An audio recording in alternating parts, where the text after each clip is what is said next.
पहले तो आपके देश में खाने पीने की ही किल्लत है, और सोने पे सुहागा तो यह है कि आपकी महंगाई दर सारे रिकॉर्ड तोड़ के पहाड़ की चोटी पे जा बैठी है। अब आपके पास दो ऑप्शन है, एक ये कि आपकी जो खाने पीने की समस्या है उसको कम करते हुए अपनी महंगाई दर को नीचे लाया जाए ताकि आपके देश में सब कुछ सामान्य हो सके। वहीं दूसरा ऑप्शन यह है कि आप किसी भी युद्ध का हिस्सा बनते हुए खुद को मसीहा बनाने पर फोकस करें। तो ईरान ने यहाँ देश की जनता का भला सोचते हुए मसीहा बनने की सोची।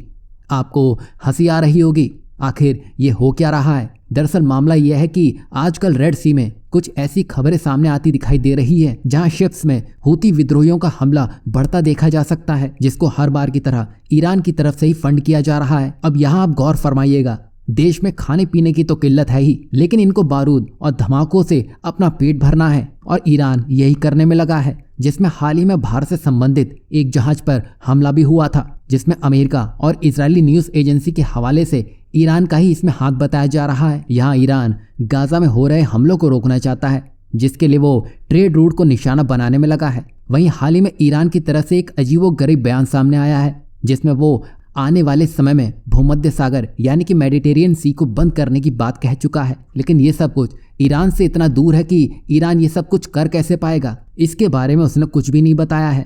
बस ईरान ने ये कह दिया है। वैसे ईरान को अमेरिकी जहाज़ों को रोकना है, तो वो भारत से जुड़े जहाज़ों को क्यों निशाना बना रहा है? क्या उसके अंदाजे गलत लग रहे हैं? उसे समझ नहीं आ रहा है कि कौन सा जहाज किस देश से ताल्लुक़ रखता है। जब वो ये पता नहीं लगा पाया और अब वो सीधे भूमध्य सागर को ही बंद करने की हाँक चुका है, तो ये सब कुछ ईरान सऊदी और कतर से ऊपर जाने के लिए कर रहा है।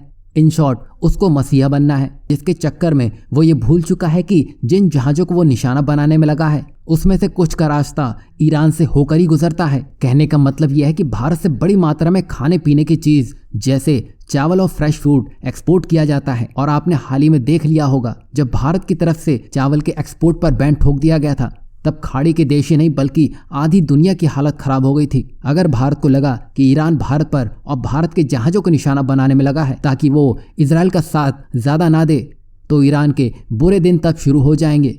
क्योंकि ईरान ने भारत की दोस्ती तो देख ली है, पर उसकी दुश्मनी झेलने की ताकत वो नहीं रखता है। क्योंकि हाल ही में ईरान ने भारत के लोगों के लिए वीज़ा फ्री एंट्री की घोषणा की थी।